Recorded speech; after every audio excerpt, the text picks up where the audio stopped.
सवारीचा घेतला पावला निया वाळवंटी तुझी सावली गळा भेट घेण्या बिनेची निघाली तुझ्या राम घोषात इंद्रायणी. शाळेने विचार केला हे येण्याला सगळं गाव येणं म्हणतं मग एक खरंच येणं का आपण परीक्षा पाहिली पाहिजे. ते शाळेनं काय म्हटलं ते असं बाजारातून आलं होतं नेटकस. ते शाळेनं ते येण्याला म्हणलं ए येड्या इकडे ये. येणं जवळ आलं म्हणलं बोला. म्हणलं हे बघ तुला सगळं गाव येणं म्हणते. म्हणलं येणं म्हणलं येणंच म्हणणार की येण्याला येणं नाही म्हणणार मग काय म्हणणार. हो म्हणलं मग ऐक माझ्या हाताची पिशवी आहे ना. शाळा येण्याला काय म्हणलं माझ्या हाताची पिशवी आहे त्या पिशवीत काय हे जर तुम्हाला सांगितलं तर या पिशवीतली सगळी अंडी तुला आणि आई येण्या किती आहेत हे जर सांगितलं तर 12च्या 12 अंडी तुला. येण्या म्हणलं मला एवढा टाइम नाही तुझ्या पिशवीत काय ते मी कसं काय सांगू शकतो. येणं काय म्हणलं तुझ्या पिशवीत काय हे मी तुला कसं सांगल. पिशवी तुझ्या हातात आहे ना. एकतर मी घाईत आहे आज बाबूराव महाराजांचं कीर्तन आहे बदगीच्या सप्त्यात मी तिकडे निघालोय. हा मला सांगा महाराज ये शाळाने सांगायचं काय ठरतं का. अय शाळेने सांगायचं काय ठेवलं होतं का. येण्याला कळलं का. येण्याला कळतं का. येण्याला कळत. आता ऐका उद्या जर तुम्हाला कोणी म्हणलं कालचं कीर्तन आपल्याला कळालं नाही तुम्ही काय समजायचं. काय समजायचं जो म्हणा रात्रीचं कीर्तन आम्हाला कळालं तो कोण. मग ऐका आता बाबा ऐका ऐका मराठी भाषा इतकी अगदी सुंदर. ऐका एक दृष्टांत ज्या कंपनीचा आता पेढा कोणत्या सिंबॉलने खपवतो आपण. जर एखादा म्हणला का बाबाजी काकाचा पेढा आहे चव सांगते ना. कंपनीचा माल आहे त्याच कंपनीच्या नावाने खपवायचा. मग कुऱ्हाडी माऊलींच्या मुखातून ऐकल्या दृष्टांत ऐका. माऊलीने आता हा दृष्टांत फक्त इथं बसलाय तुथपर्यंत बरं का घरी नाही न्यायचा समीर महाराज. हा दृष्टांत घरी न्यायचा नाही. पण ऐका भाषा आपली कशी ते मला सांगायचं तुम्हाला. ऐका मराठी भाषा सहज कळत नाही बरं. मराठी भाषा कशी रे सोपी का बोला. आमच्या पक्षाची सगळे आमच्या पक्षाची. तू कितीला तू कितीला बाळा. 1 किलो कापूस आणि 1 किलो लोखंड जड काय मला. 1 किलो कापूस 1 किलो लोखंड जड काय हे त्याच्याकरता टाळा वाजव बरं. कोणत्या शाळेत रे तू. कोणत्या शाळेत शाळेत 1 किलो कापूस आणि 1 किलो लोखंड जड म्हणतो.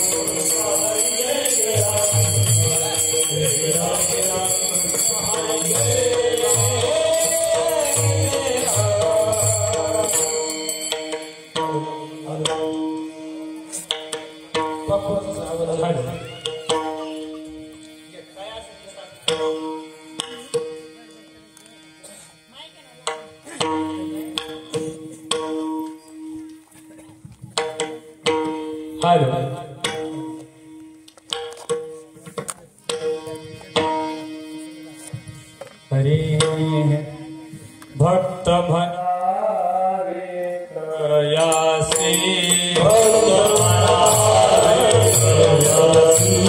भक्त म्हणावे भक्त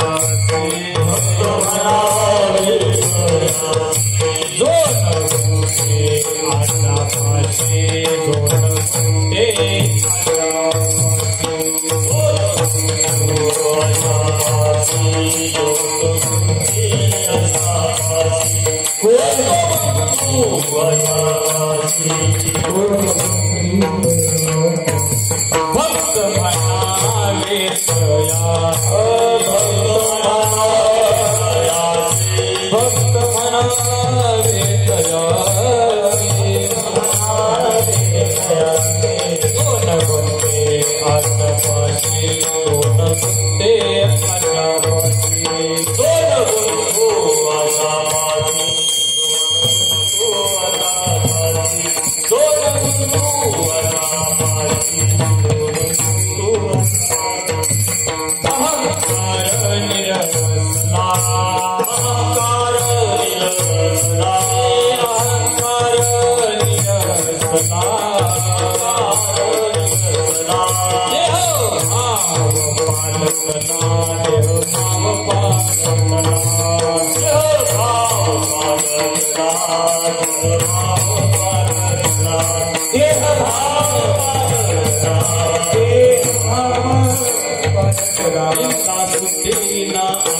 कैलाशपासी अहंकार निरसला देह भाव पालटला निंदा स्तुती ना आवडे निंदा स्तुती ना आवडे पाहता परब्रह्म आवडे अहंकार निरसला देह भाव पालटला निळा मने तया ध्याता निळा मने तया ध्याता स्वानंद ते हाता अहंकार निरसला देह भाव पालटला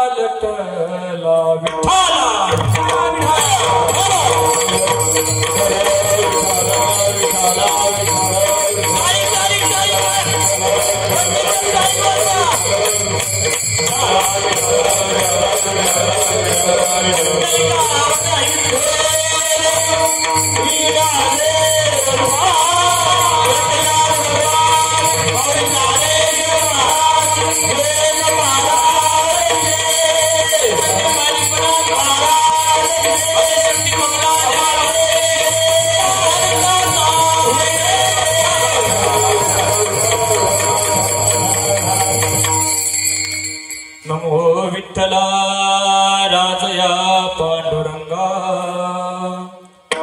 नमो रुक्मिणी माऊली ज्ञानगंगा नमो कुंडलिका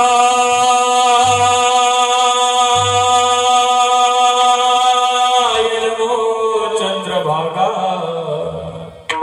नमस्कार माझा रुक्मिणी पांडुरंगा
कांचनाय भस्मंगरागाय महेश्वराय नित्याय शुद्धाय दिगंबराय तस्मै नकाराय नमः शिवाय शरदेंदु समाकारे परब्रह्म स्वरूपिणी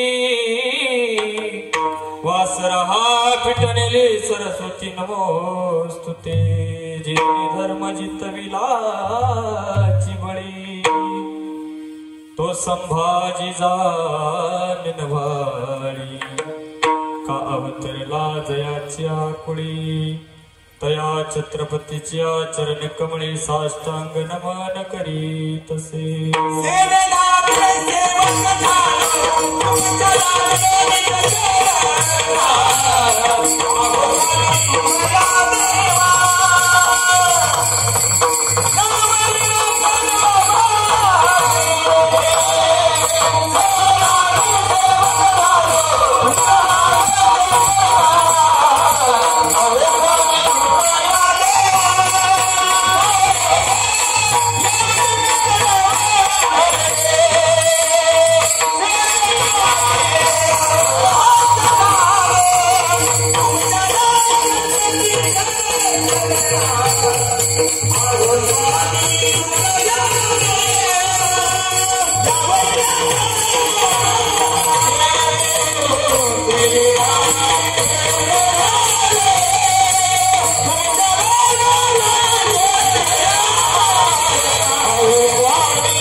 आशेपाशी अहंकार निरसला देह भाव पालला प्रस्तुत प्राप्त प्रसंगी प्राप्त स्थळी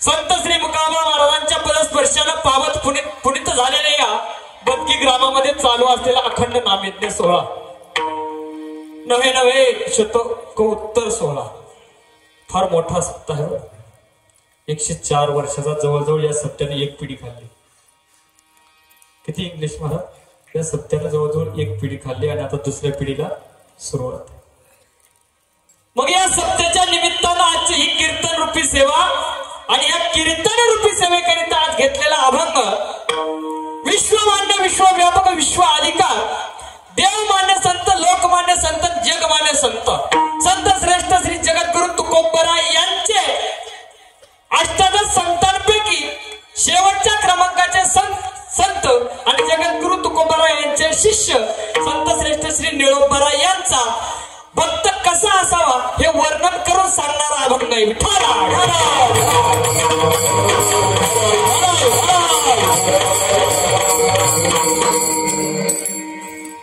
मग निळोबाला या ठिकाणी भक्ताचं वर्णन करतात. भक्त कसा असावा बाबा, भक्त कसा असावा.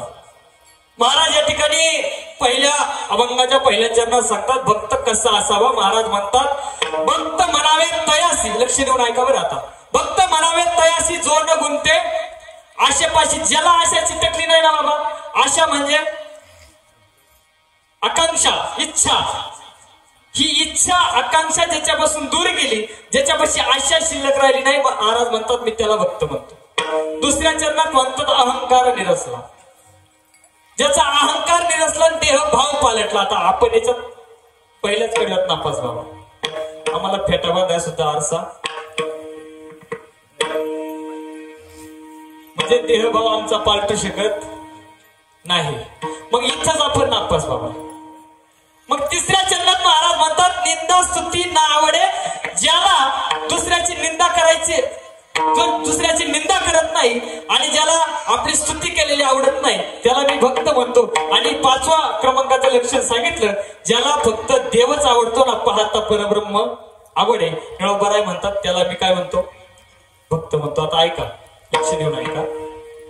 ज्याच्याजवळ आशा शिल्लक राहिली नाही, लक्ष आहे सगळ्यांचं, ज्याच्याजवळ आशा शिल्लक राहिली नाही, ज्याचा अहंकार निरसलाय 2, ज्याचा देहभाव पालटलाय 3, ज्याला निंदा स्तुती आवडत नाही 4, आणि 5व्या क्रमांकाचं लक्षण सांगितलं, ज्याला फक्त देवच आवडतो ना, निळोबाराय म्हणतात निळा म्हणे तया ध्याता. ध्याता म्हणजे मान्य किंवा मान्य. निळोबाराय म्हणतात मी त्याला भक्त मानतो. आणि असा भक्त जर आपल्या आयुष्यात आपल्याला कधी जर भेटला ना, तर पंढरपुरातला मालकाची प्राप्ती झाल्याचं पुण्य आपल्या पदरात पडतं. स्वानंद ते येते अभंगाचा सरळ सरळ भावार्थ विठ्ठला.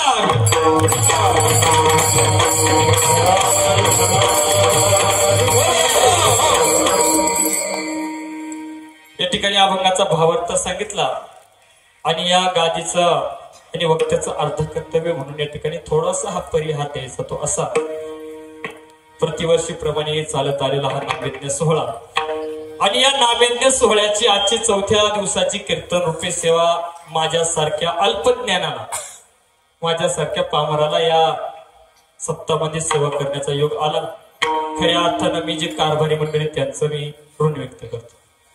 मग त्याच्यामध्ये आमचे गुरुवारी असतील, शिंगोटे सर असतील, गुरुवारी आमचे छोटे शिंगोटे सर असतील, त्याचप्रमाणे बाबाजी काका आहे, आधी करून सर्वच सप्ताहाची कारभारी मंडळी आणि त्यांच्या वतीनं हे आमंत्रण ज्यांनी मला दिलं आणि ज्यांनी खऱ्या अर्थानं विशेष करून मला पदरात घेतलं ना बाबा, मला ज्यांनी आज झोळीत घेतलं, ते आजच्या कार्यक्रमाचे यजमान उल्हास बाबूराव शिंगोटे काकांनी मला फोन केला.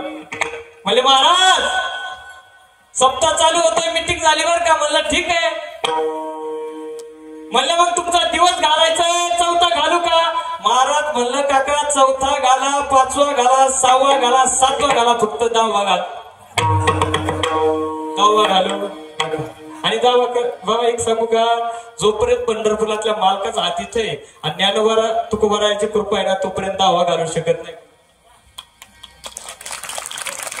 आणि ज्या दिवशी त्यांनी कृपेचा हात काढून घातला ना, त्या दिवशी याची काय होणार आहे, माती होणार आहे. मग काकांनी फोन केला सांग. आणि एवढंच नाही बघा समीर महाराज, ते म्हणले इथं जर कीर्तन जमलं, इथं जमलं आणि जर या बसलेल्या लोकांनी जर कौतुक केलं तर कौतुकवाडीतला दिवस पक्का. हा ठीक आहे. मग आधी करून या ठिकाणी हा जो लवाजमान फौज फाटा माझ्या पाठीमागे उभा आहे ना बाबा, खऱ्या अर्थाने यांचं कौतुक करावं तितकं थोडं बरं. काय कौतुक करावं यांचं बाबा? अहो ही लेकरं पाहता तुम्ही, हे रावण होते राम करायला इकडे आले बरं तुमच्या गावात. बाबा हे काय होते, रावण होते, पण राम करायला कुठे आले, ह्या नगरीत आले. ही नगरी कमी नाही बाबा, संतांच्या 50 वर्षानं पावन झालेली भूमी आहे ही. आणि हे वैभव ज्यांच्यामुळे हे उभे नास, ज्यांनी ह्या डोंगरात संत पंढरी उभी केली, आमचे परमार्थ स्नेह आदरणीय वंदनीय ज्यांना गुरुस्थानी आमची जागा आहे, आमच्या गुरुस्थानी ज्यांना जागा आहे, निलेशजी महाराज गुडके, त्यांच्याकरता एकदा जोरात होते.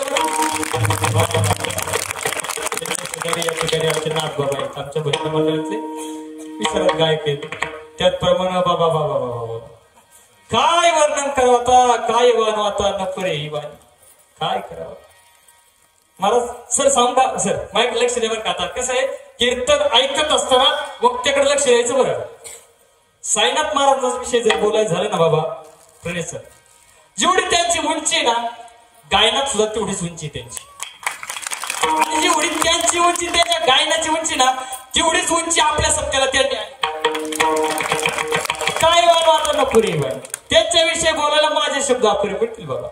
हा खरंच गोड व्यक्तिमत्व. आणि खरं सांगू का बाबा, निलेश महाराज एक आधारवड गेला आपला बरं, एक आधारवड गेला दीपक महाराजांच्या रूपाने. आज एवढ्या परिसरात आपल्या जर सिनियर कोणी असेल ना, ते साईनाथ महाराज. आज आमच्या परमार्थात महाराज मंडळीमध्ये आज सिनियर ते आहेत आमच्या. आपल्या भागात त्यांच्या इतका अनुभवी माणूस नाही, पण सगळ्यात अनुभवी बाबा त्यांचा. वयाने जरी आमच्या लेवलचे असतील ना, पण अनुभवाने खूप पुढे आहेत बरं बाबा ते. त्यांच्यासाठी एकदा जोरात टाळ्या वाजवा. आणि विशेष करून सगळं तेच बाबाजी काका तू म्हणले, बाबाजी काका. हा साईनाथ महाराज असले ना, आम्हाला कुणाची गरज नाही. आणि निलेश महाराज असं नाही समजायचं बरं का, त्यांची ते असल्या कोणची गरज नाही, आपली सुद्धा त्यांना गरज आहे. पण कसं आहे ऐका, सासरवाडीत जावायला जो मान असतो ना, तो कोणालाच नाही बाबा. विशेष तत्वाने प्रेम आहे त्यांचं गावकऱ्यांचं महाराजांना. हा तेवढं तोला मुलाचं या ठिकाणी बघा. आता काय सांगू बरं, हे सगळे आता ही लहानी भावकी आमची, तुम्हाला कळलं असं, अंगापिंडावरून कळालं असं, ही आमची लहानी भावकी बाबा. आणि इकडं काय बोलायचंय, सार्थक महाराज. काय सांगू बाबा यांचं, सार्थक महाराजांविषयी साईनाथ महाराज बोलायचं झालं ना बाबा, नाव सार्थक नाही बरं त्यांचं सर, नाव सार्थक नाही. त्यांना ज्या माता पित्याने जन्म दिला ना, त्यांच्या जन्माचा असे रत्नपोटी जन्माला येईल ना बाबा, आईची कुस पवित्र लागते बरं, कोणच्या पोटी नाही ती. काय वय काय बाबा त्याचं, पण पहा ना, अहो लय जणांना वाजवलं आणि आज दोघे पट्टी मला वाजवायला उपलब्ध आहे.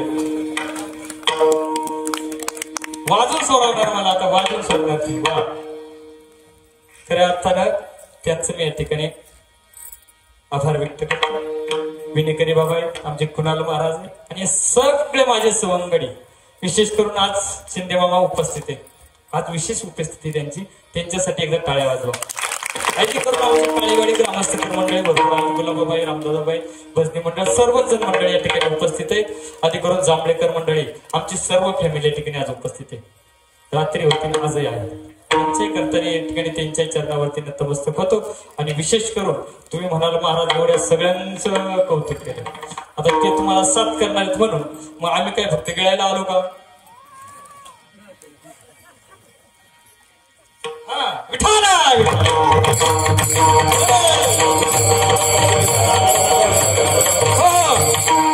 तुम्ही म्हणाल महाराज आमचं कसं, आता काय झालंय, दररोज इथंच आहे. आता एखाद्याचं घेतलं आणि एखाद्याचं जर नाव राहिलं तर शेवटच्या दिवशी पगारात मार महाराज. त्याच्यामुळे कसं आहे आता, आणि नाव घेतलं पाहिजे बाबा. आता जेवढे पण ओळखीचे जेवढे आहेत का, पावणे 9 इथंच होते. आणि कालच्या धरून आता दट्टू आलाय, दुसऱ्याच्या वावरात आऊ टाकायचं, बांधखोरा गुढी अजिबात करायचं नाही. कालच्या धरून दट्टू दिला, सराला माहिती गेला बांधखोराचा जरा असं आपल्याला लांबलं का बाबा, लांबच. हा ही त्या गाडीची ताकद, पण याच्यात काय नाही, पण ह्या गाडीची ताकद आहे ना, इकडून ऊर्जा येते ना, मग लांबल्यावर का मग आखरता येते का बाबा. त्याच्यामुळे जास्त वेळ घेणार नाही तुमचं नाव घेणार, पण सगळ्यांचं मी एकदा नाव घेणार आहे. ऐका बंदीकर, ऐका ऐका ऐका ऐका बरं ऐका. कीर्तनासाठी गान गंधर्वांची साथ, निलेश महाराज, कीर्तनासाठी गान गंधर्वांची साथ, मृदंगावरती छोट्या इंद्राची थाप. तुमचं एकदाच नाव घेईन, नाही तर मला लागल पाप. जमलं नाही, जमलं नाही. ऐका ऐका ऐका ऐका ऐका. अरे बदकीच्या सप्त्यात चौथ्या दिवसाची करीत होतो कीर्तन सेवा. पहिला मंडळ होता तुमच्यासाठी बरं उखारा, लग्नात नाही घेतला पण इथे घेतो. बदकीच्या सप्त्यात चौथ्या दिवसाची करीत होतो कीर्तन सेवा. महिला मंडळ तुम्हाला पाया पडून सांगतो, विनंती करून सांगतो, जातानी पोटभर जेवा. अजून सांगू सांगितलं संत मुकाबा महाराजांच्या समाधीला नमस्कार करतो वाकून. ऐका बंदगीकर, संत मुकाबा महाराजांच्या समाधीला नमस्कार करतो वाकून आणि तुमच्या सगळ्यांचं एकदा नाव घेतो ज्ञानोबा तुकोबाचा मान राखून. थाला विठाला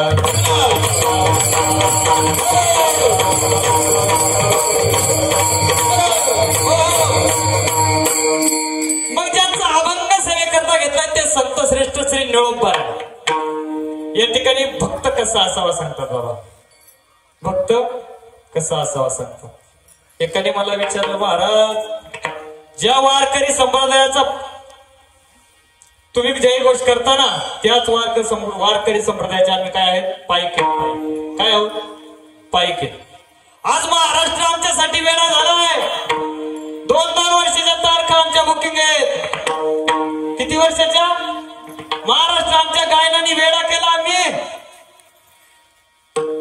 एवढा महाराष्ट्र आमच्यासाठी वेळा झालाय. मग निळोबारायांनी सांगितलेल्या भक्तांच्या यादीत आम्ही बसू का? काय म्हणला? महाराष्ट्र आम्ही वेळा करून सोडला. मग निळोबारायांनी सांगितल्या भक्तांच्या यादीत आम्ही बसू का? निळोबाराय म्हणतात, तुला जर भक्तांच्या यादीत बसायचं असेल ना, बिगर खिशाचा शर्ट घालून यावं लागेल. खिसा कशासाठी बाबा? कशासाठी? पण तुला जर भक्तांच्या यादीत बसायचं असेल ना, तर बिगर खिशाचा शर्ट घालून यावं लागेल. पण शोकांतिका बाबा 2-2 तासाचे 41. याला खालून बसवायचं का वरून भक्ताच्या यादीत? सर भक्ताच्या यादीत कुठून बसवायचा? एक सांगू बाबा, ऐका. अरे जगाचा जर विचार केला ना, ऐका बंदगीकर, अरे जगाचा विचार केला तर जगात भारत श्रेष्ठ आहे. जगात भारत विशेष आहे. भारतात महाराष्ट्र विशेष सांगितला. ऐका, जगात भारत विशेष आहे, भारतात महाराष्ट्र विशेष आहे. या महाराष्ट्रात वारकरी संप्रदाय विशेष आहे. आणि या संप्रदायात 4 गोष्टी विशेष सांगितल्या बाबा. संत, ग्रंथ, पंत आणि भगवंत. ऐका, जगात भारत विशेष आहे, भारतात महाराष्ट्र विशेष आहे, महाराष्ट्रात वारकरी संप्रदाय विशेष आहे. आणि या वारकरी संप्रदायात 4 गोष्टी विशेष सांगितल्या. संत, ग्रंथ आणि पंत आणि भगवंत. अरे जग फिरा तुम्ही, अख्खा देश फिरा, वारकरी संप्रदायासारखा संप्रदाय शोधून सापडणार नाही. सापडेल महाराज? अरे देशात जर फिरले, देशाचा विचार केला ना, 29 राज्य आहेत बाबा. सर किती राज्य आहेत? बरोबर ना, बोलत चला. किती राज्य आहेत? 29 राज्य आहेत, 656 जिल्हे आहेत. बरोबर, 29 राज्य, 656 जिल्हे, 5,60,000 गाव आहेत. किती? 5,60,000 गाव आहेत. आणि 1,26 कोटी लोकसंख्या आहे. पण माझ्या वारकरी संप्रदायाची बरोबर कोणी करू शकत नाही. शोकांतिका एक आहे बाबा. अरे या वारकरी संप्रदायाचा पाया ज्यांनी रचला ना, ते माझे ज्ञानोबा आहे. आणि ज्यांनी कळत चढवला ते तुकोबा आहे. अरे त्यांचं चरित्र कधीतरी डोळ्यासमोर आणा. अरे एक वेळचं अन्न त्यांना कधी पोटभर मिळालं नाही. आणि त्यांनी उभ्या केलेल्या या वारकरी संप्रदायाच्या नावाखाली, मी रात्रीच म्हणलो होतो, मला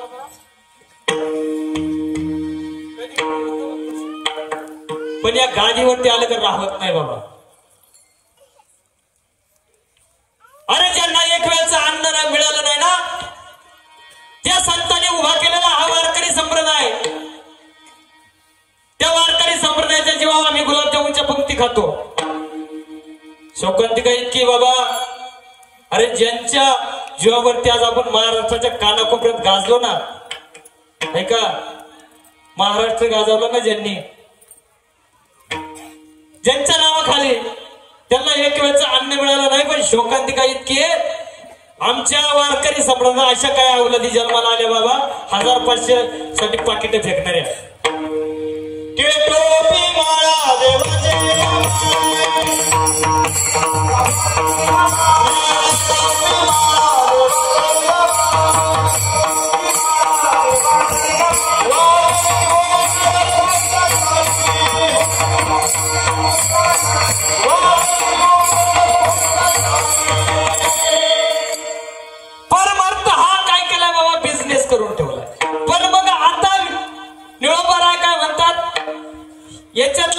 माझ्या यादीत बसू शकत. एखादा म्हणाल हो मी काय काय गाणं आहे माझं काय करतोय. बाबा तू नाही, तू भक्ताच्या यादीत बसायच्या लायकीचा. एक जण मला म्हणला महाराज तुमचं लय चालत आहे घाला मला यादीत. मला तुला यादीत नाही घातलं पाहिजे भक्तांच्या, तुला पोत्यात घातलं पाहिजे. कशात घातलं पाहिजे? पोत्यात घातलं पाहिजे. इतका वारकरी संप्रदाय श्रेष्ठ आहे आपला बाबा. आणि त्या वारकरी संप्रदायाच्या पायी निळंबरा म्हणतात भक्त कसा असावा. भक्ताचं वर्णन करून सांगतात. माझी भाषा कळते का? कळते ना बाबा? भाषा कळते का माझी? कळते का? काय होतं सांगा बाबा, लक्ष द्या बरं माझ्याकडे. कसं आहे, एकतर गाडी एकतर आपलं लायसन अजून परमनंट नाही. हा टेम्पर. आणि कसं ते गपकन गाडी घाटातून खाली जायची आणि तुम्ही इकडेच राहायचे. असं नको व्हायला. विठाला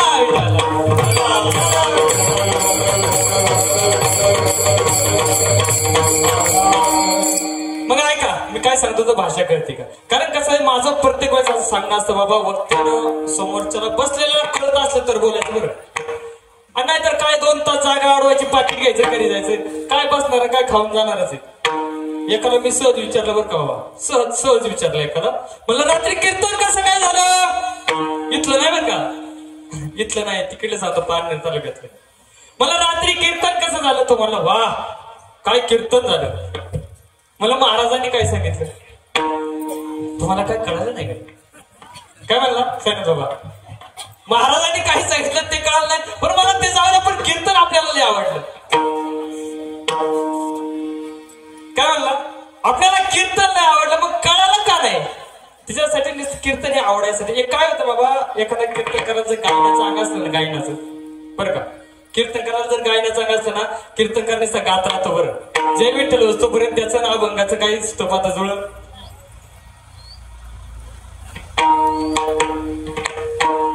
त्याचं नाव अभंगाचं स्तोपात जुळलं. फक्त लोक म्हणे फक्त त्याची गायनाने काय होतं सांगू का बाबा? गायनाने याची तृप्ती फक्त. पण याचा उद्धार कीर्तन कशासाठी बाबा? याच्या उद्धाराकरता. कशासाठी बाबा? गायन करीची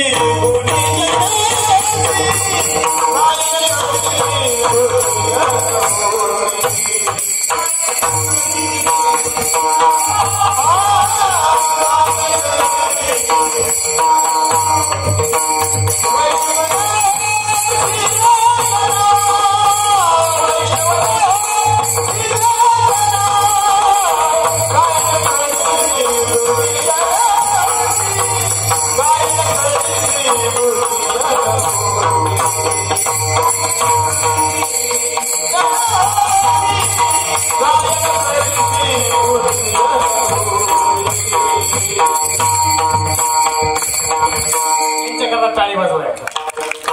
आणि बरं का आजचं कीर्तन ऐका, आजचं कीर्तन म्हणजे खेळीमेळी आणि गदा रोळी. आजच्या कीर्तनात गायनाचा माझ्याकडून अपेक्षा करायची समीर महाराज, माझ्याकडून आज गायनाची अपेक्षा करायची नाही. तुम्ही गायनाची अपेक्षा करायला जातात तर मी यांच्या इतका काही चालीचा महाराज,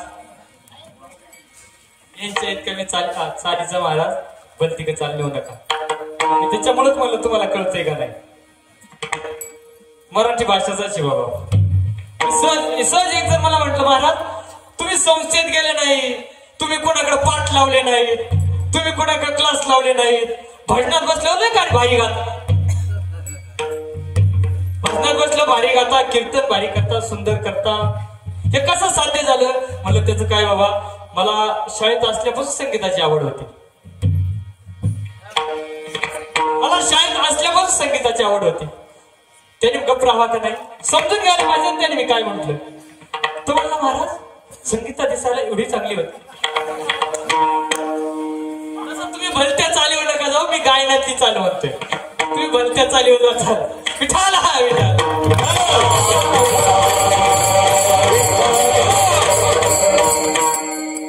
ऐका. तेव्हा मी म्हणलं कळतं का नाही विचारलं पाहिजे. नाहीतर काय होतं ऐका ऐका, काही वेळेला आपण सांगत असतो, सांगणारा सांगतो जीव काढून सांगतो, बसणारा काही कळत नाही. तो फक्त फोडणीचा वास आला वा एवढं लक्ष असतं बाबा. पण चित्त इथं पाहिजे बरं. चित्त कुठं पाहिजे? चित्त नाही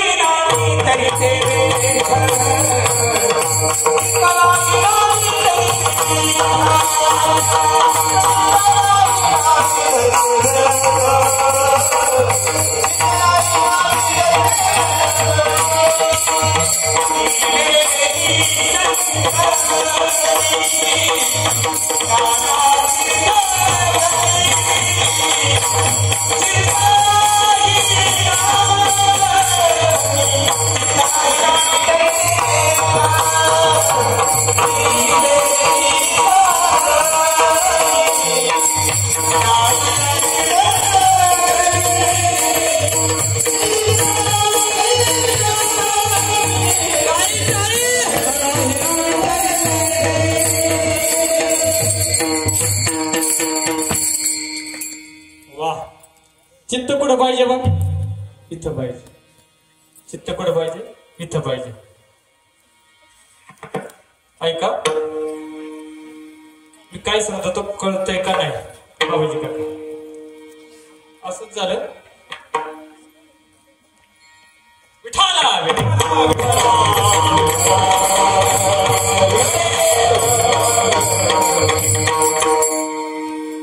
एक येडा असं समोरून येत होतं. समोरून कोण होत तो? समीर महाराज. येड समोरून येत होतं आणि माझ्यासारखं शहाणा असं ऐकून चाललं होतं बर का. हेच महाराज, एक येड समोरून येत होतं, माझ्यासारखं शहाणा असं ऐकून चाललं होतं. शहाण्याने विचार केला याला सारा गाव येड म्हणते. काय म्हणते? मग याची आपण परीक्षा पाहिली पाहिजे, हे खरंच येड आहे का, मी कळतंय का नाही ते सांगतो बर का. शहाण्याने विचार केला, हे येड्याला सगळं गाव येडं म्हणतंय, मग हे खरंच येडे का, आपण परीक्षा पाहिली पाहिजे. ते शहाणं काय म्हटलं, ते असं बाजारातून आलं होतं नेटकच. ते शहाणं ते येड्याला म्हणलं, ए येड्या इकडे. येडं जवळ आलं, म्हणलं बोला. म्हणलं हे बघ, तुला सगळं गाव येडा म्हणते. म्हणलं येडं, म्हणलं येडाच म्हणणार की, येड्याला येडं नाही म्हणणार, मग काय म्हणणार? हो. म्हणलं मग ऐक, माझ्या हाताची पिशवी आहे ना. शहाण्या येड्याला काय म्हणलं, माझ्या हाताची पिशवी आहे, त्या पिशवीत काय आहे हे जर तुम्हाला सांगितलं तर या पिशवीतली सगळी अंडी तुला, आणि आई येड्या किती आहेत हे जर सांगितलं तर 12च्या 12 अंडी तुला. येड्या म्हणलं मला एवढा टाईट नाही, तुझ्या पिशवीत काय आहे ते मी कसं काय सांगू शकतो. येडं काय म्हणलं, तुझ्या पिशवीत काय आहे मी तुला कसं सांगल, पिशवीत तुझ्या हातात आहे ना. एकतर मी घाईत आहे, आज बाबूराव महाराजांचं कीर्तन आहे बदगीच्या सप्त्यात, मी तिकडे निघालोय. हा मला सांगा महाराज, येडे शहाण्याने सांगायचं काय ठुलतं का? शहाण्याने सांगायचं काय ठेवलं होतं का? येड्याला कळालं का? येड्याला कळालं का? येड्याला कळलं? मग आता ऐका, उद्या जर तुम्हाला कोणी म्हणलं कालचं कीर्तन आपल्याला कळालं नाही, तुम्ही काय समजायचं? काय समजायचं? रात्रीचं कीर्तन आम्हाला कळालं, तो कोण? मग ऐका आता बाबा, ऐका ऐका, मराठी भाषा इतकी आपली सुंदर. ऐका, एक दृष्टांत मी सांगत असतो आणि मोठ्यांच्या मुखातला ऐका सांगा बरं का. मी कोरडी माऊलींच्या मुखातून दृष्टांत ऐका बाबा, भाषेविषयी बोलताना. हा, आणि ज्या कंपनीचा माल आहे ना बाबा, त्याच कंपनीच्या नावाने खपवला पाहिजे बाबाजी काका. ज्या कंपनीचा, आता पेढा कोणत्या सिम्बॉलने खपवतो आपण? जरी एखादा आला म्हणला का बाबाजी काकाचा पेढा आहे, चव सांगते ना. कंपनीचा माल आहे त्याच कंपनीच्या नावाने खपवायचा. मग कुऱ्हाडी माऊलींच्या मुखातून ऐकल्या दृष्टांत ऐका. माऊलीने खूप गोड. आता हा दृष्टांत फक्त इथं बसलाय तुथपर्यंत बरं का, घरी नाही न्यायचा समीर महाराज. हा दृष्टांत घरी न्यायचा नाही. पण ऐका, भाषा आपली कशी ते मला सांगायचं तुम्हाला. ऐका, मराठी भाषा सहज कळत नाही बरं. मराठी भाषा कशी रे? सोपी का अवघड? बोला. आमच्या पक्षाची सगळे आमच्या पक्षाची. तू कितीला बाळा उभा राहा. 1 किलो कापूस आणि 1 किलो लोखंड जड काय बाळा? 1 किलो कापूस 1 किलो लोखंड जड काय? याच्या करता नाही का टाळ्या आवाज वगैरे?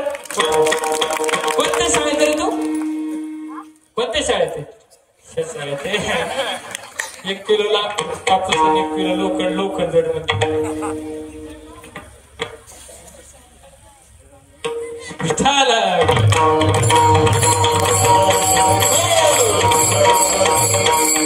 ऐका मराठी भाषा कशी आहे सर कशी मराठी भाषा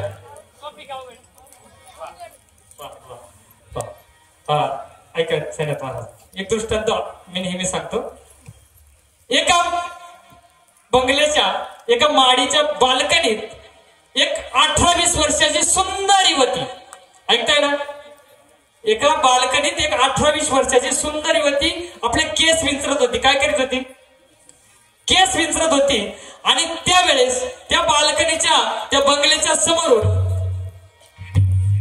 तेवढ्याच तोलामोलाचा एक 22-23-24 वर्षाचा नवतरुण युवक चालला होता त्या बंगल्याच्या गच्चीवरती एक 18-20 वर्षाची सुंदर युवती केस विंचरत होती आणि तेवढ्याच तोलामोलाचा एक सुंदर तरुण त्या बंगल्याच्या पुढून चालला होता त्या दोघांची काय झाली नजर झाली काय झाली आणि आता हा दृष्टांत इथपर्यंत बरं घरी न्यायचा नाही तर म्हणे रात्री महाराजांनी सांगितलं बदनामी करून मोकळे होशाल हा दृष्टांत इथपर्यंत ठीक आहे ऐका त्या तरुणाने त्या तरुणीकडे बघितलं त्या दोघांची नजर झाली मला सगळा तरुण काय म्हणला असेल बरं अरे तरुण आहेत का रे आपल्या बदकीत तरुण अरे घ्या ना परमार्थ करून नाही तर जाशाल मरून कुठे तरुण खपले का मग ऐका त्या तरुणाने त्या तरुणीकडे बघितलं त्यांची नजर झाली तो तरुण काय म्हणला माहिती का त्या तरुणीला बघितल्या बाबाजी का काय म्हटलं मला विधानसभेला निवडून आले काय वाटतंय मला विधानसभेला निवडून आल्यासारखं खूप लेट करत आहे मला काय वाटतंय बोला ना मग काय पण ऐका महिला मंडळ ऐका ती तरुणी खूप घरंदाज घराण्यातली होती बरं त्या तरुणीचं उत्तर ऐका मी मराठी भाषा सोपी की अवघड ते सांगतोय तुम्हाला ऐका त्या तरुणीनं सांगितलं ए दुसऱ्या ऐका माझ्याकडे बघा लक्ष द्या मोबाईल जप्त करेल नाही तर तरुणीने सांगितलं ए दुसऱ्या माझ्याकडे तिसऱ्याची अपेक्षा करू नको लक्ष देऊन ऐका तरुणीने काय सांगितलं ए दुसऱ्या माझ्याकडे तिसऱ्याची अपेक्षा करू नको मी 5व्याची 6वी आणि तो 9व्याचा दाव जरी मला दिला ना तरी मी तुझी होऊ शकत नाही मला सांगा किती जणांना कळलं बोला ना मी मराठीत बोललो ना किती जणांना कळलं भाषा बोलायला सुखी बाबा पण समजायला अवघड बरं आता ऐका याचं उत्तर सांगतो आपल्या नावराशी कितीत बाबा सांगत बाबा नावराशी किती आहेत बोला बोलत चला पहिलं म्हणा किती 2 नंबरची नावरस काय हा बोलत चला ना बोलण्याशिवाय मी कीर्तन करीत नाही एकतर असं संस्थेतला कुठला कीर्तन करत नाही मला तुम्ही बोलले तरच पुढचं सुचतंय नाही तर सुचत नाही तर बोलत चला नाही तर 8:30ला जे विठ्ठल होईल आणि लांब लगेच 9:30 वाजते ऐका 2 नंबरची रास कोणती आहे ऋषभ म्हणजे काय काय बाई 3 नंबरची रास 3 नंबरची रास बोला ना तुम्ही मिथुन कोणती रास आहे मिथुन म्हणजे मिथुनचा अर्थ काय होतो 2 जीवांचं मिलन बरोबर आहे 5वी रास सिंह आणि 6वी रास कन्या 9वी रास धनु आणि 10वी रास कुंभ म्हणजे हंडा आता लक्ष देऊन ऐकताय तुम्ही ऐकताय ना दुसरी रास ऋषभ म्हणजे बाई मिथुन म्हणजे मिलन 5वी रास सिंह 6वी रास कन्या 9वी रास धनु म्हणजे धन आणि 10वी रास कुंभ म्हणजे हंडा मग आता त्या तरुणीने सांगितलं दुसऱ्या तिसऱ्याची मिळण्याची अपेक्षा करू नको. मी 5व्याची 6वी आहे, तो 9व्याचा 10वा जरी आणून दिला तरी मी तुझी होऊ शकत नाही. आता याचा अर्थ सांगतो तुम्हाला, ऐका. तरुणीने सांगितलं, ए बाईला, माझ्या संग मिळण्याची अपेक्षा करू नको. मी सिंहासारख्या बापाची कन्या आहे. तो धनाने भरलेला हांडा जरी मला आणून दिला ना तरी मी तुझी होऊ शकत नाही. ही मराठी भाषा आहे बाबा. त्याच्यामुळे मी म्हणतो, तुम्हाला कळतं का? एखाद्याने म्हणायला नको कीर्तन कळालं नाही, आणि आता मी सांगून ठेवलं एखादा म्हणलाच कीर्तन कळालं नाही.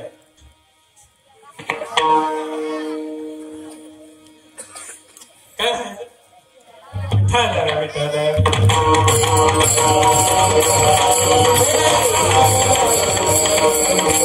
हो, मग आता ऐका. सेवेकरता घेतलेला अभंग संत निळोबारायांचा. निळोबाराय म्हणतात, भक्त असावा कसा, भक्त कसा असावा. मग एका साधकाने प्रश्न केला. आता या ठिकाणी निळोबारायवरती सुद्धा शंका घेतली बरं बाबा. शंका घेणारी लोक भरपूर होते.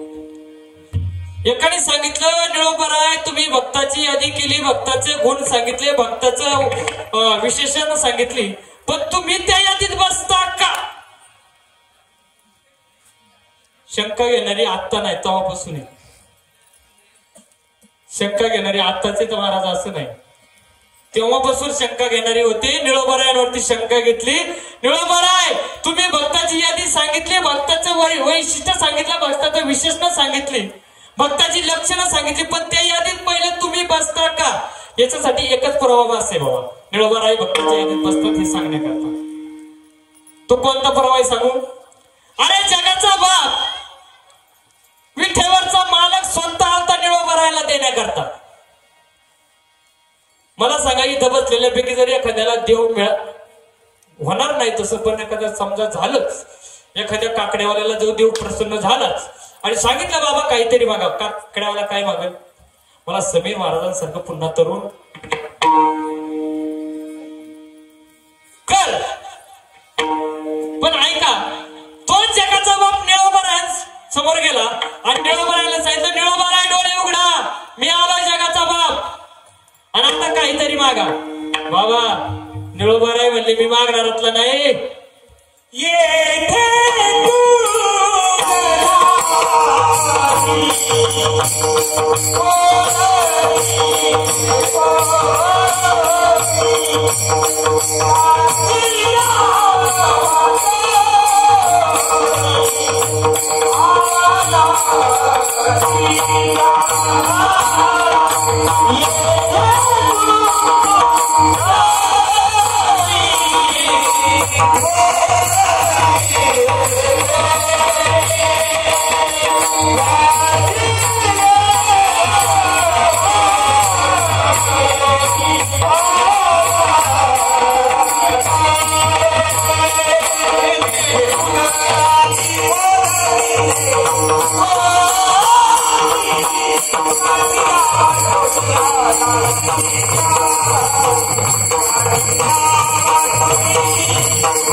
भक्तांच्या यादीत बसतं हे सांगण्यात.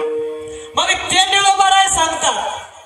मग एका साधकाने निळोबारायला प्रश्न केला, का हो निळोबाराय, तुम्ही भक्ताची विशेष सांगितली, लक्षणं सांगितली, भक्ताचे गुण सांगितले, मग तुमच्या यादीत कोणी बसलं का नाही? तुमच्या भक्ताच्या यादीत कोणी बसलं का नाही? निळोबारायने सांगितलं, मला भरपूर असे भक्त मिळाले की ते माझ्या यादीत बसतात, आणि त्यांचं वर्णन करण्यासाठी माझी वाणी अपुरी आहे. काय वाणू आता? मस्तकाच्या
भरपूर भक्तांची यादी आली का त्यांचे वाणी वर्णन करायला माझी वाणी अपुरी.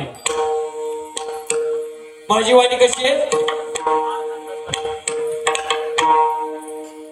अजून अभंगाला सुरुवात नाही आणि कालपासून दबाडका चाललाय. फटे घाला पण 8 तास येळत घ्या. काय सांगितलं? फटे पडे तरी चालतील पण 8 तास येळत घ्या. 9:45च्या आत. कसं शक्य? आता अर्ध्या तासात अजून अर्ध वावर नांगरायचं बाकी बाबा. आता 8 तास कधी व्हायचं आहे तुम्हाला? पण ऐका, जास्त लांब होणार नाही. उरलेल्या वेळेत 1-2 भक्त सांगणारे भजन करा. विठ्ठला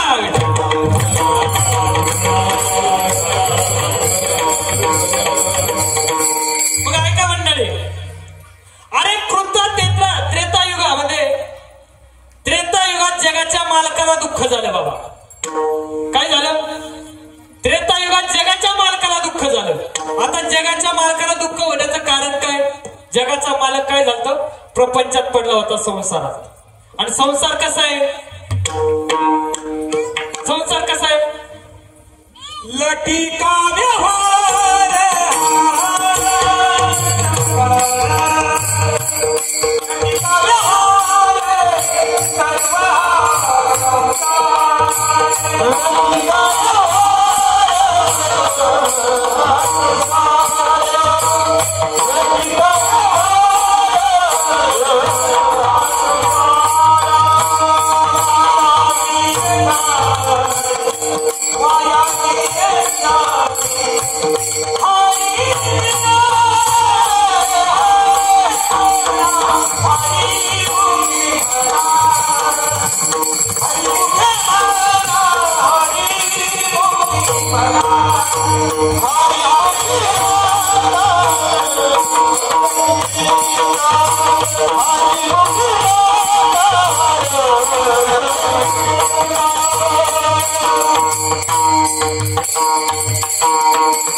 किंवा दुःख बांधवडी आहे हा संसार. मग संसार दुःखाचाच मूळ आहे ना. मग देव संसारात पडला, मग देवाला दुःख होणार साहजिक आहे. मग देव संसारात पडल्यामुळे देवाला दुःख झालं. आणि जेव्हा देवाला दुःख होतं ना, देवाचं दुःख दूर करण्याचं काम कोण करतात बाबा? संत करतात. कोण करतात? संत करतात. मग देवाला दुःख झालं आणि अशामध्ये देवाला एक संन्यासी भेटला. बरं, तो संन्यासी असा तसा नव्हता. बरं, बायको मिळत नाही म्हणून केली नाही किंवा सांभाळायची ऐपत नाही म्हणून केली नाही असा संन्यासी नव्हता. ऐका बाबा, बायको मिळत नाही म्हणून केली नाही संन्यासी राहिला असं नाही. बायको सांभाळायची ऐपत नाही म्हणून केली नाही संन्यासी राहिला असा संन्यासी नव्हता. तो संन्यासी कसा होता सांगू बाबा? अरे, जन्माला आल्याच्या नंतर हे इंद्रिय आपल्याला त्रास देतील ना, म्हणून आईच्या पोटात इंद्रिय आवाने जन्माला आला. तो रावणाचे पोरे एक खेळाची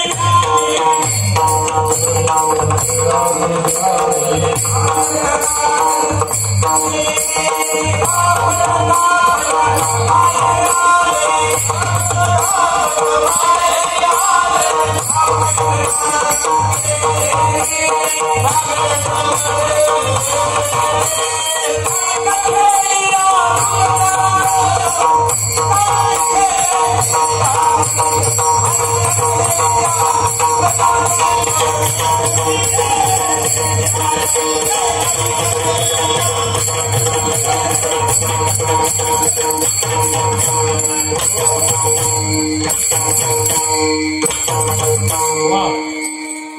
तर संन्यासी म्हणजे माझ्या मारुती राया. आणि मग मारुती रायाची रामप्रभूंची भेट झाली. मारुती रायाने रामप्रभूंना विचारलं, देवा डोळ्यात पाणी आले. देवाला तानाचा घाम आलता आणि तो घाम पुसण्याचं काम संत करतात बरं बाबा.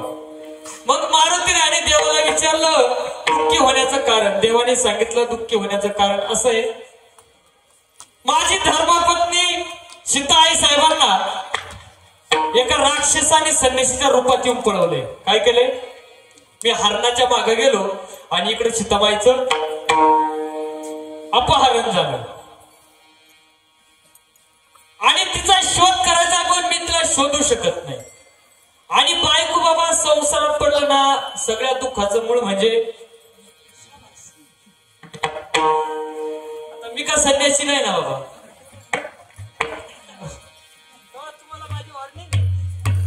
तुम्ही लवकर आता होऊन गेला कुंभमेळा. पण बायको बाबा दुःखाचं मुळे आणि मग त्या बायकोमुळे पत्नीमुळे देवाला सुद्धा दुःख जातं ना. मग आपली काय किंमत आहे बाबा, आपला काय वेळ लावायचा कुठे बाबाजी काका, आपली अगरबत्ती कुठे पिटीचा. मग देवाला दुःख झालं. देवाने सांगितलं माझी बायको एका राक्षसाने पळवली. मग हनुमंतरायाने उड्डाण केलं, काय केलं, सीतेचा जाले सीता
सीता शोध केली. रामप्रभूला सांगितलं सीता आई साहेब आहेत, पण त्यांना तिथून काढणं शक्य. मी भक्त कुणाला म्हणायचं सांगतोय, लक्ष देऊन ऐका. मी भक्त कुणाला म्हणायचं सांगतो ऐका.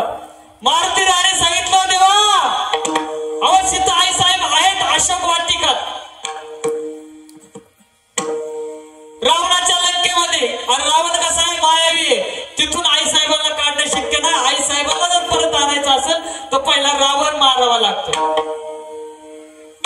काय करावं लागतं, रावण मारावं लागलं. आणि मग रावण मारणं एवढं सोपं होतं का. रामप्रभूंनी सांगितलं रावण मारायचं असं तर आपल्याकडे काय पाहिजे, कीर्तन करायला सुद्धा काय लागत बाबा, फौज फाटा लागतो. मग देवाने सांगितलं मारुती राया रावण मारायचं असेल तर आपल्याकडे फौज फाटा आहे. आणि मित्र वनवासात मी आहे तेथून सैन्य बोलू शकत नाही. मग आपल्याला सैन्य मिळायचं कुठं. मारुती रायाने सांगितलं देवा एक माझ्याकडे उपाय आहे, पण बघा जसं तुम्हाला दुःख झालंय ना, बायकोचं अपहरण झाल्याचं विरह तुम्हाला झालाय, बायको जवळ नसल्याचं दुःख तुम्हाला झालंय ना, असेच दुःख अजून एक जणाला झालंय.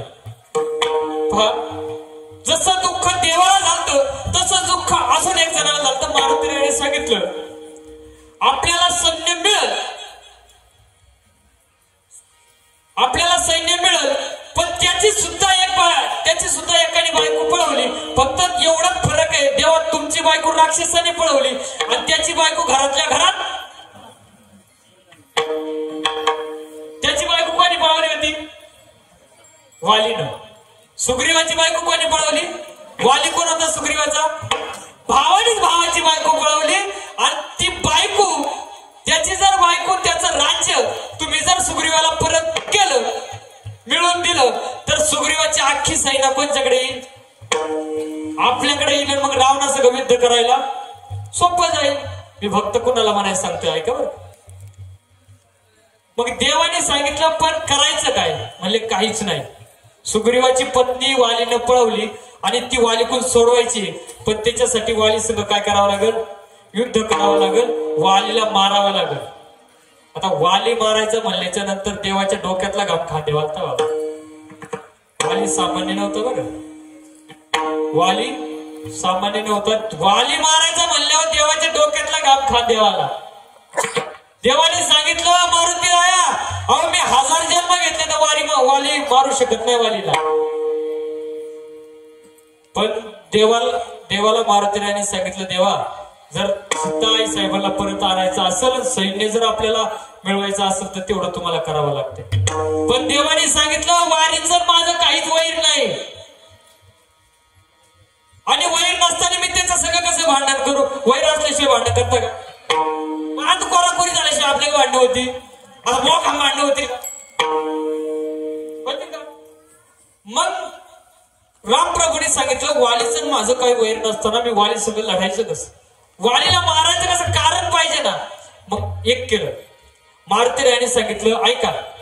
मारुती राय म्हणले, देवा सुग्रीव तुम्हाला शरण आला, तो तुमचा भक्त झाला. अगर मग भक्तावर जर संकट आलं, मग तर तुम्ही पुढे जाशाल ना. सांगा बाबा, भक्तावर संकट आलं देवाला जावंच लागेल ना. मग तो विरोधी असो नाही तर नसो, मग तर तुम्ही वालीला मारशाल ना. म्हणले हो. मग काय केलं? सुग्रीवाला रामाच्या पक्षात आले. सुग्रीव रामप्रभूला शरण आले, सांगितलं तुमचं गाव होणार आहे. मग त्यासाठी वालीचं ना सुग्रीवाचं काही युद्ध लावलं पाहिजे, षडयंत्र केलं तिने सुद्धा बाबा. काही युद्ध आहेत ना महाभारतात बघा तुम्ही, रामायणात सुद्धा षडयंत्र करून लढावी लागली, खेळावी लागली, जिंकावी लागली बाबा. हा, महाभारताचं जर कौरव पांडवाचं युद्ध बघितलं ना बाबा, जगाचा बाप होता, जगाचा बाप, पण त्याला सुद्धा कर्ण मारायला कपट करावं लागलं. असे काही युद्ध होऊन गेले बाबा. वाली सुद्धा सामान्य नव्हता. वाली मारायला सुद्धा देवाला कपट करावं लागलं. सुग्रीवाचं आणि वालीचं युद्ध लावलं. देवाने सांगितलं, तुझ्या वालीला बारी मी कुर्बान सोडतो, तू काळजी कर. देवाने वाली मारला आणि किष्किंधाचं राज्य सुग्रीवाला दिलं. सुग्रीवाची पत्नी मिळवून दिली. मग सुग्रीवा आयुष्य आरामात आनंदात राज्य भोगू लागला. पण मारुती रायाने सुग्रीवाला सांगितलं, भक्त कुणाला म्हणायचं सांगतोय. मारुती रायाने सुग्रीवाला सांगितलं, सुग्रीवराज तुम्ही जे हे आयुष्याने भोगता ना, तुमची पत्नी परत मिळाली, तुमचं राजवैभव परत मिळालं, हे ज्याच्यामुळे मिळालं ना, तो राजवैभव सोडून वनवासात तो भाग सोडा. पण ज्याच्यामुळे तुम्हाला तुमची पत्नी परत मिळाली, त्याची पत्नी एकाने पळवली, ती परत सोडून आणायची. काय करायचं? त्याची पत्नी सोडून आणायची. सुग्रीवाने सांगितलं काय करायचं? म्हणजे काहीच नाही, आपले गोळागोळ रीस वानर काय जे आहेत ना, ते सगळे घ्यायचे आणि त्यांच्या पक्षात जायचं आणि रावणासंग युद्ध करायचं. ठरलं.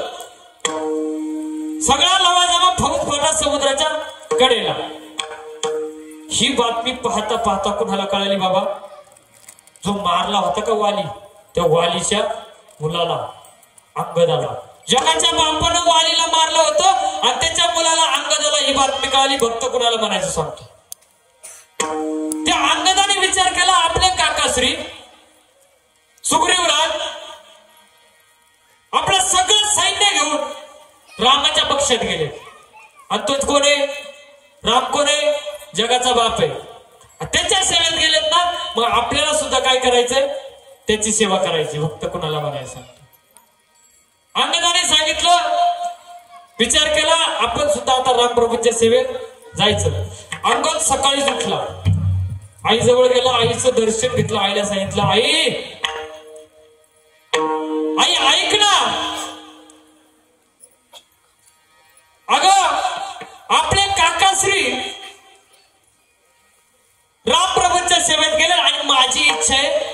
रामप्रभूंची सेवा करायची, त्यांच्या सेवेत जायचं। हे वालीच्या अंगदाच्या मुखातून उद्गार निघाल्याच्या नंतर वालीच्या अंगदाच्या आईच्या डोळ्यातून अश्रू घळघळावं लागलं। आई विचार करू लागली, अरे काल परवा पुढं जगाच्या बापाला तुझा बाप मारला नाही आणि त्या जगाच्या बापाच्या सेवेत जायची इच्छा तुझ्या मनात उत्पन्न होती ना, आज तुला जन्म देऊन माझी कुस पवित्र झाली। माझी कुस आपण 10-10, 4-4 पिढ्यांचं वैर सांभाळतो बाबा। अरे पण काल परवा वाली मारला आणि त्याचा मुलगा ज्याने मारला त्याच्या सेवेची अपेक्षा करतो। रामायण महाभारत लय सांगून गेलं पण आपल्याला अजून प्रकाश पडा नाही बाबा। पण नीट सांगितलंच नाही कोणी, तर कसं सांगणारा त्याला नीट लागत होतं। मग आता ऐका, अन्नदानी सांगितलं मी रामप्रभूंच्या सेवेत चाललोय, सुग्रीवाला निरोप पाठवला सेवकाकडं, अंगद तुमच्या भेटीला येणार आहे। आता अंगद आपल्या भेटीला येतोय हे ऐकल्याच्या नंतर आता तो वाली पुत्र अंगद होता, तो काही सर्वसामान्य नव्हता। सुग्रीवाला काटाच उभा राहिला। सुग्रीव विचार करू लागला, हा तर आपल्या बापाच्या मृत्यूचा बदला तर घ्यायला येत नाही ना, हा आपल्याला फाडून ठेवील। पण ऐका, अंगदाने दरबारात गेल्या आपल्या चुलत्याच्या काकाश्रीच्या पायावरती नतमस्तक झाला। भक्त कुणाला म्हणायला सांगतोय, नतमस्तक सांगत झाला। अंगद काही बोलेल, अंगाच्या मुखातून काय उद्गार पडतील ते आधीच सुग्रीवानं भीतीपोटी बोलायला सुरुवात केली। कोणी? सुग्रीवाने सांगितलं, अंगदा अरे बाळा ऐक ना, अरे तुझा बाप मारला ना, माझा भाऊ होता, अरे पण तुझ्या भावाने वाईट कर्म केलं आणि म्हणून तुझ्या बापाला माझ्या भावाला काय करावं लागलं, मारावं लागलं। पण ऐक अंगदा, अरे हे राज्य जे मी परत मिळवलंय ना, त्या राजगादीवरती बसलोय ना, ह्या राज्याचा तुला मी युवराज म्हणून घोषित करतो आणि माझ्या पंचायतची गादी तुला देतो। भक्त कोणाला म्हणजे सांगतो, ही गादी तुला देतो। पण ऐका, अंगदाने सांगितलं, काकाश्री ही गादी, हे राज वैभव आणि हे युवराज पद मला नकोय। ज्यांनी मला माझा बाप मारला ना त्याच्या सेवेची संधी मला पाहिजे। काय पाहिजे? ज्यांनी माझा बाप मारला त्याची सेवा करण्याची संधी मला द्या। सुग्रीवाच्या अंतकरणात आनंद मावत नव्हता बाबा। सुग्रीवाने अंगदाच्या हाताला धरलं, घाई धावत पडत रामप्रभूकडे दिलं, सांगितलं, ज्याला आपण मारलं ना तो माझा भाऊ वाली आणि त्या वालीचा मुलगा आहे अंगद, वाली पुत्र अंगद आहे आणि तो तुमच्या सेवेची इच्छा करतोय। सांगितलं हरकत नाही, वालीला आपल्या पक्षात सामावून घ्या। सॉरी, अंगदाला त्या ठिकाणी पक्षात सामावून घेतलं आणि 2 नंबरचा माणूस गेला बाबा लंकेत। पहिल्यांदा 1 नंबरला मारुती राया गेले आणि 2 नंबरला शांतिदूत म्हणून अंगद रावणाकडे गेला आणि त्या ठिकाणी गेल्याच्या नंतर अंगदाने बघितलं रावण ऐकणारातला नाही। आता जर सीतामाईला आणायचं असेल तर युद्ध करावं लागते। अंगद परत आला, रामप्रभूंना सांगितलं, देवा रावण असं बेन आहे, ते ऐकत नाही, ते मेल्याशिवाय सुधारणार नाही। काय अशी जन्माला आली बाबा। हो, कीर्तन चालू आहे ना, बाहेर बसती पण मनपट येणार नाही। काय म्हणत बाबा, मग का ते रावणाच्या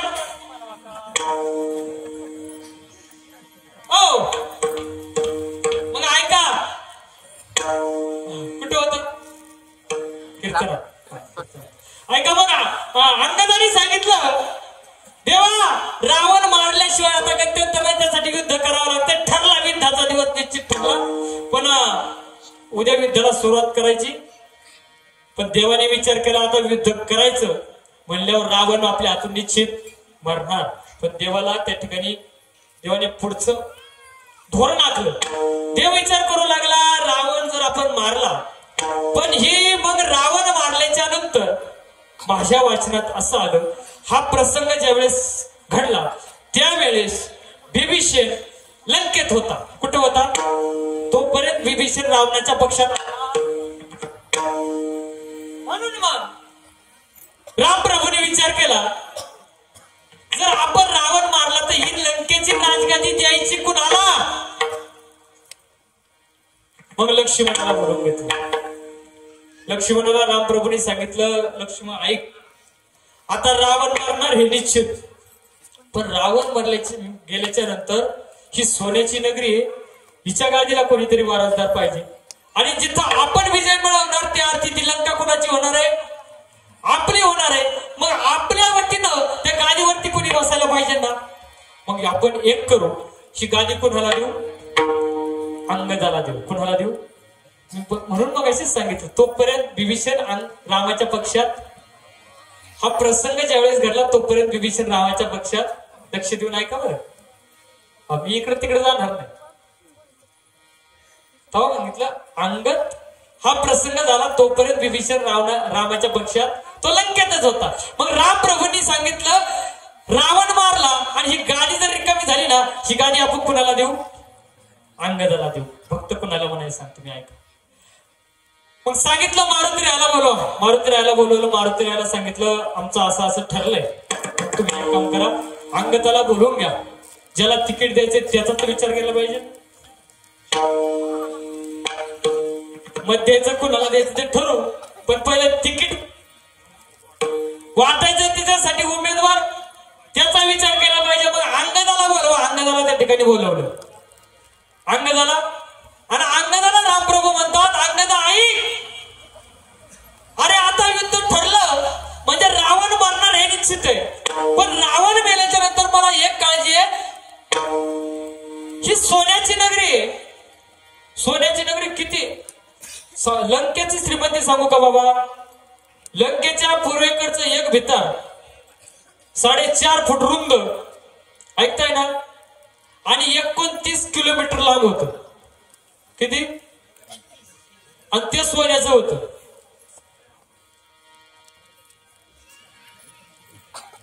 ठोकळ्याचं नाही, कायच होतं?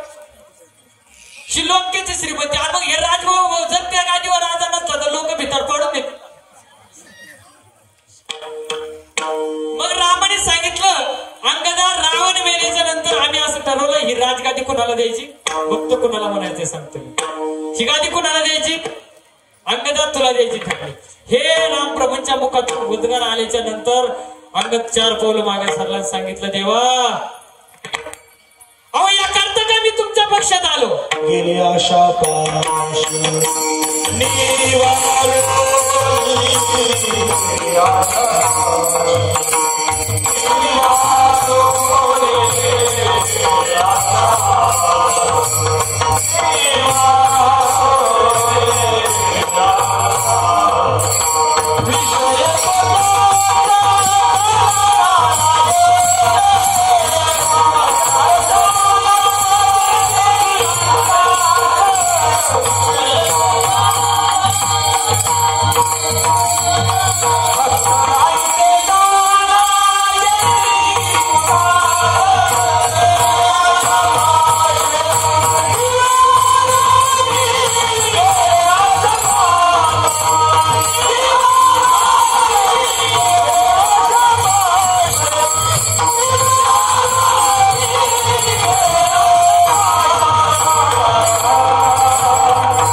तर मी आता तुमच्या पक्षातून बाहेर पडतो, सागराच्या किनाऱ्याला जाईल, तुमचं भजन करीन.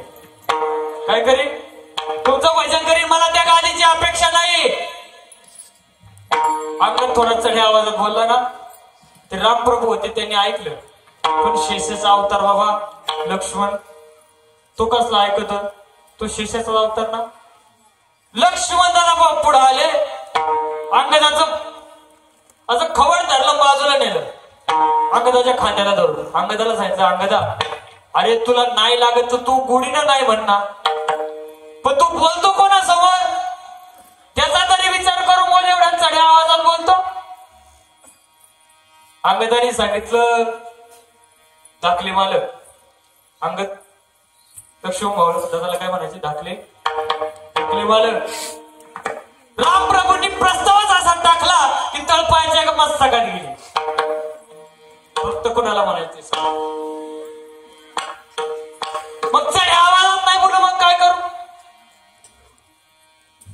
पण ऐका, अंगदाने लक्ष्मणाला सांगितलं, दाखले मालक, अहो तुम्ही ज्या राजगादीची, ज्या लंकेच्या गादीची मला अभिलाषा दाखवता ना, त्याच्यासाठी तुम्हाला पहिला रावण मारावा लागेल.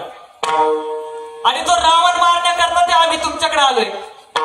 पण ऐका, अहो तो रावण मारण्याकरता तुम्हाला आमची गरज आहे. पण ऐका ऐका, अंगदाने सांगितलं लक्ष्मण दादाला, तुम्हाला जो रावण मारायचा ना त्याच्यासाठी तुम्हाला आमची गरज आहे. पण ऐका, त्याच रावणाने एक दिवस माझ्या वडिलांना वालीला एक पत्र पाठवलं होतं. त्या पत्राचा मजकूर असा होता,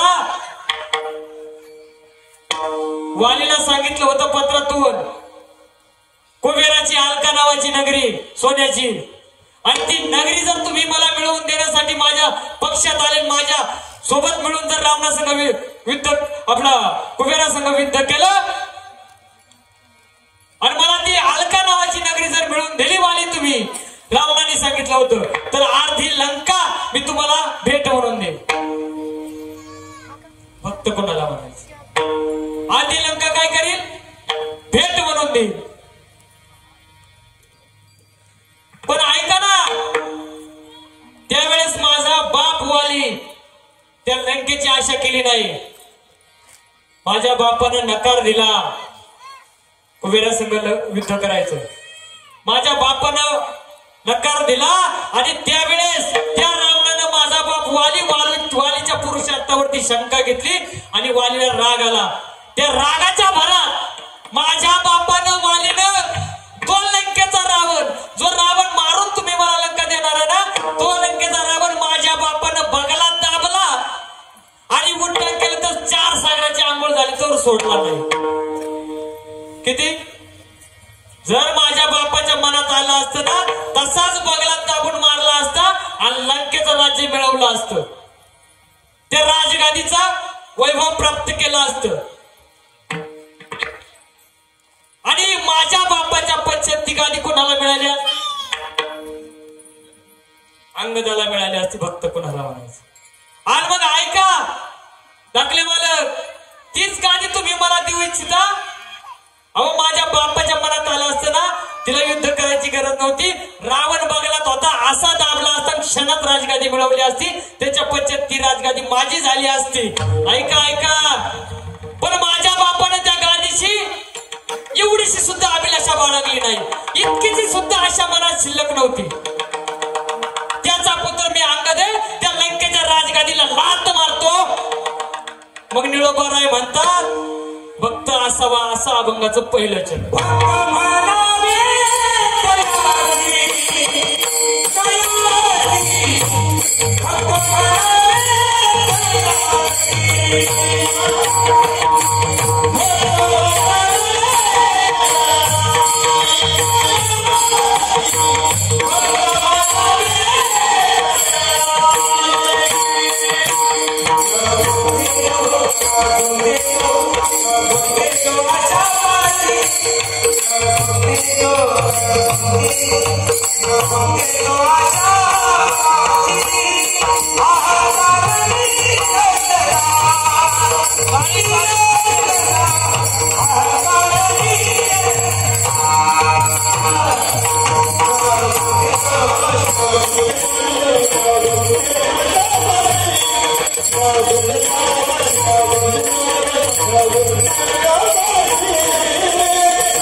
करावा जो पुढं आशेत गुंतला नाही. ज्याची आशा सरली, ज्याला आशेची अभिलाषा राहिली नाही, इच्छा राहिली नाही ना, त्याला मी बरोबर आहे म्हणतात. मी भक्त म्हणतो. आणि भक्ताचं दुसरं विशेषण लक्षण अभंगाच्या दुसऱ्या चरणात सांगितलं. अहंकाराने रचला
झाले काय?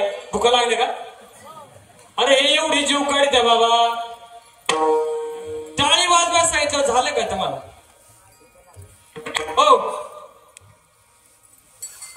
एक साथ सगळ्यांनी करा बरं.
मग आता एखादी मला प्रश्न कसं नाही तुमची परवानगी असेल तर बरं, नाहीतर कसे 8 तास घालायला सुरुवात नाही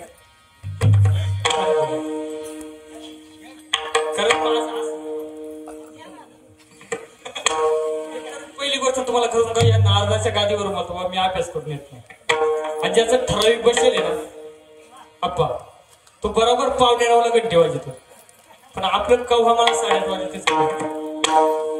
अजून 2-4 दृष्टांत सांगितले असते, पण मला ओव्हर टाइमची अपेक्षा नाही, पण तुमचं मुळाला एकदम धरला पाहिजे. काय तुम्ही बेनीमुळे दुखत उभी कीर्तना बसलेल्याचा विचारू नका. पण ऐका, एखादा म्हणेल बाबा ऐका,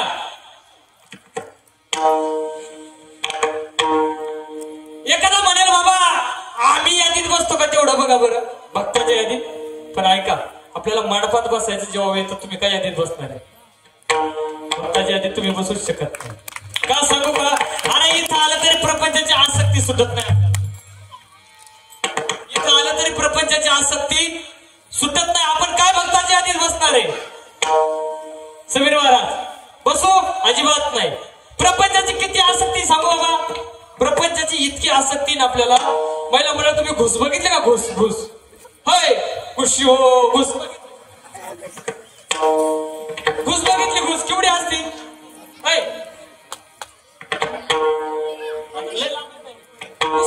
एवढी असते अशी किंवा एवढी. तिला जागा किती लागते राहायला? प्रपंच कसं आहे, जागा आपली आसक्ती सांगते किती जागा लागते? छोटी. मग मला सांगा काका देऊ ती उकरीती किती? गावभर. मग मी आता 1-2 घुशीला विचारलं, घुशीला बरं का घुस तिला म्हणलं घुसमाय अहो हे किती दिवस किती उकरायचं? आता तुम्ही म्हणाल घुसका बोलती का? कीर्तनातली बोलती घुस सगळ्यांच्या घरी आहेत, आपल्याकडे नाही अजून. हा मग घुस घुस सांगत घुस घुस ऐका. मग त्या घुशीला विचारलं घुसमा हे किती दिवस? असं किती दिवस? घुशीने सांगितलं काय मी जास्त उकरीत नाही. उकरलेला जी माती आहे त्या मातीचा ढीग माझ्या डोक्या एवढा झाला का मी उकरायचं थांबते. उकरायचं काय करते? थांबते. मग आता मला सांगा त्या घुशीला हिमालयावर जरी गेली तर तिच्या मी डोक्या एवढा ढीग होईल का? मग आपलं तसंच नाही तर काय, आपल्याला किती लागत आहे? किती लागत आहे? आता 1500चे 1 पिशवी होणार आहेत. किती होणार आहेत? सर बाबाजी काका उद्यापासून प्रत्येकानं वेगळं पावती पुस्तक 1-1 महिन्याचा हप्ता इकडे सप्त्याला जमा करायचा. किती जण देणार आहे बरोबर करा. मुख्यमंत्र्यांच्या बहिणी अरे 1-1 हप्ता इकडे द्यायचंय. किती जण देणार आहे? तुम्हाला सांगू का? पांडुरंगाची शपथ घेऊन सांगतो, तुम्ही जर 1-1 महिन्याचा हप्ता दिला नाही ना पुढच्या महिन्याचे पैसे देऊ शकत नाही. तुम्हाला वाटत असेल 1 पिशवी व्हावा हप्ता चालू राहत म्हणजे लगेच बाबाजी काका तिकडे खजिनदार बसेल 1,500 हजार जमा करायचे बाबा. पण प्रपंचाची आसक्ती आपल्याला सुटत प्रपंच कसा असावा, संसार कसा असावा बाबा? निलेश महाराज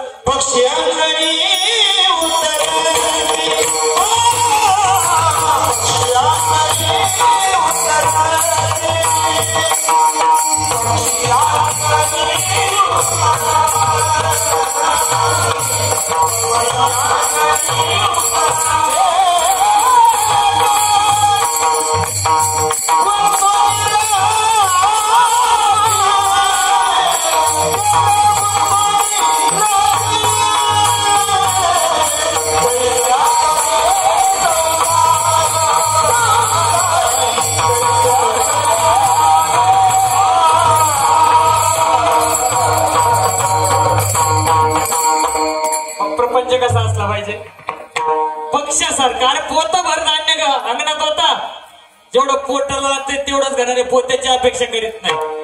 पण आपण इतकं आशात गुंतलोय ना, मग आपण भक्ताच्या यादीत बसू शकत आणि राहिलं पुढचं देह भाव तर पालटू शकत नाही बाबा आपला. मग अशीच सांगितलं पेटा बांधायचं. मला एकाने तर दमच दिला बाबा एवढं मागच्या सप्त्यात. तुम्हाला फेटा नाही चांगला बांधत, तुम्हाला फेटा इतकी आसक्ती बाबा देहावरती. म्हणजे त्याचा देहभाव पालटू शकत नाही. आपण या यादीत बसू शकत. आणि निंदा स्तुतीचा विचारू नका बाबा. आपल्याला दुसऱ्याची निंदा केल्याशिवाय होत नाही आणि स्तुती ऐकल्याशिवाय राहत नाही. बरोबर ना? निंदा केल्याशिवाय होत नाही, स्तुती ऐकल्याशिवाय राहत नाही. आणि देव तर आपल्याला कधी आवडतो? पाहता बरोबर आवडे. देव कधी आवडतो? मिसळगुरूंच्या मुखातलं वाक्य आहे बरं का. मिसळगुरूजी हा ऐका ना, संकट आले बरोबर आहे. मिसळगुरूजी छान दृष्टांत देतात. एखाद्याचं घर गावाच्या बाहेर असावं आणि घराकडे जाणारा रस्ता स्मशानातून असावा. कशातून? स्मशानातून. आणि योगायोगाने त्याला घरी जाण्यासाठी रात्री 12 वाजावेत आणि त्याला त्या मशानातून एकट्याला जायची वेळ यावी. मग मशानात गेलो याला देव वाटतो राम राम राम राम राम राम राम. त्याला तो आणि आता मशानात गेलो. आपण कसं काय भक्ताची यादीत बसू? पण निळोबाराय सांगतात ऐका, ज्याची आशा निवरली, ज्याची आशा संपली, अहंकार निरसला, देहभाव पालटला. ऐका, आशा गेली 1, अहंकार निरसला 2, देहभाव पालटला 3, निंदा स्तुती ज्याला आवडत नाही 4, आणि ज्याला फक्त हा देवच आवडतो ना निळोबाराय त्याला म्हणतात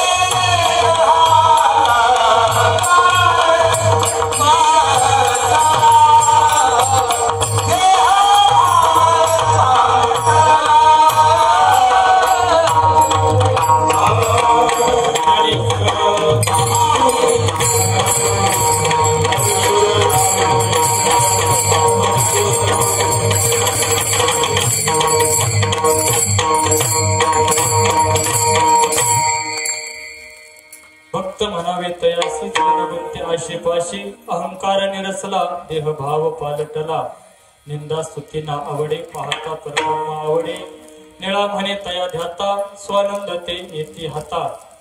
हा प्रस्तुत करता घेतलेला अभंग माझ्या अल्प बुद्धीनं मला जमेल असं या ठिकाणी अभंगाचं मी निरूपण केलेलं आहे.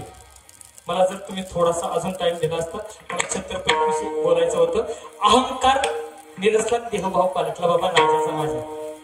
मला बोलायचं होतं, तुम्ही जर अजून 10 मिनिटं देण्याचा दृष्टी सांगणार होतं, पण योग आला तर परत कधीतरी. या ठिकाणी सेवेकरता ज्यांनी मला साथ संगत केली हे सर्व जण माझे आधारवड आहेत बाबा. गणेश महाराज आहेत, आमचे नाथबाबा आहेत, साईनाथ महाराज आहेत. यांच्याकडे बघून मी परमार्थ शिकलो. बरं संस्थेत नाही, कुठं साधा आडमाप्या बसण्याकडे मी लक्षात साधा आडमाप्या बसण्याकडे ना पेटीचा स्वर कळत ना पेटीचं बटन कळत बाबा. पण त्या पांडुरंगाची काय लीला झाली, काय कृपा झाली आणि त्याची कृपा झाली का काही साध्य होत. गादीचा अधिकार मला प्राप्त झाला आणि ज्यांनी खऱ्या अर्थानं त्या गादीवरती मी उभा राहून हे करू शकतो हा अनुग्रह ज्यांनी मला दिला ना बाबा, ते आपल्या पदात पठार वाघाचं भूषण हरिभक्ती परायण भीमरावजी महाराज हांडे आणि अरुण महाराज शिर्के हे खऱ्या अर्थानं संप्रदायाचे माझे बरोबर शिर्के महाराजांचे या ठिकाणी कीर्तन तुम्हाला सर्वच करायला मिळणार. त्यांनी खऱ्या अर्थानं साक्षात्कार केला बाबा. महाराज तुम्ही मायको बोलताना तुम्हाला सवय तुम्ही चालू करा. आणि मला पंढरपुरातल्या मार्गाच्या कृपेने ते साध्य झालं. या ठिकाणी तुम्ही मला 2 तास ऐकलं 5-10 मिनिटं मला वाढाव दिले, त्याबद्दल कारभारी मंडळींचं मी या ठिकाणी ऋण व्यक्त करतो. परत कधीच तरी संधी आली तर आणखीन याच्यावरती वचन मांडण्याचा मी प्रयत्न करेन. अभंगाचा अर्थ असाच असं नाही बरं का, परंतु माझ्या अल्पबुद्धीने मी या ठिकाणी अभंगाचं निरूपण करण्याचा प्रयत्न केलेला आहे. याच ठिकाणी मी सेवेला पूर्णविराम देतो.